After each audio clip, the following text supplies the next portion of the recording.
I talked with Governor Walz yesterday. Okay. He compared Trump's rally on Sunday to that of one of the Nazi rallies in the 30s at Madison Square Garden. Do you compare that? Do you find that a similar comparison? Listen, this election is in 7 days, and I think the American people have a very clear choice. And on the one hand, you have Donald Trump, who is constantly fanning the flames of division and hate, who is trying to have the American people point their fingers at each other, or my leadership, which is founded on a lived and experience that the vast majority of us have more in common than what separates us. What's your message to Michigan voters in terms of the economy?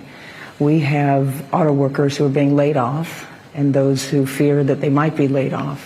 The average person can't afford groceries or their rent. And recent polls in Michigan show that Michigan voters believe that Donald Trump would do a better job with handling the economy and bringing jobs back. What do you say to that? Well, let's start with this. I come from the middle class, and I'll never forget where I come from. My mother worked very hard. She, by the time I was a teenager, was able to save up for our first home. And I understand. I think what some voters are struggling with, and we've heard this across the state, is when you discuss your plans, they come back and ask, well, why haven't you done it already? Well, I'm not president. You're vice president. Yeah, exactly. But I'm going to tell you what I'm doing as president when I have the ability then to do what I know based on my experience is a new approach that is about building on the good work that has happened. But there's more to do.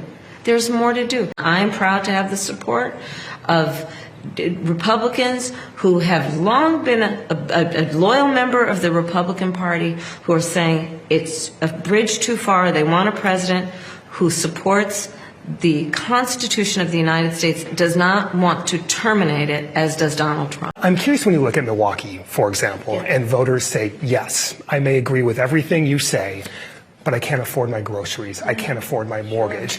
And they may point to you in the past 4 years as the reason behind that. What do you tell those voters in this final week?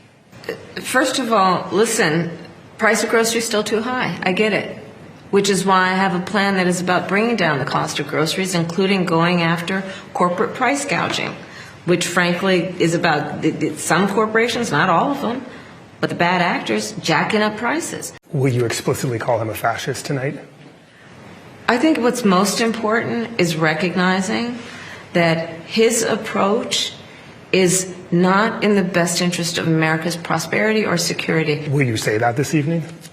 That he's a fascist? I have said what I have to say, which is he is dangerous and unfit and increasingly unstable and unhinged, and the American people deserve better. Or my leadership, which is founded on a lived and experience that the vast majority of us have more in common than what separates us, and that we want to come together as a country.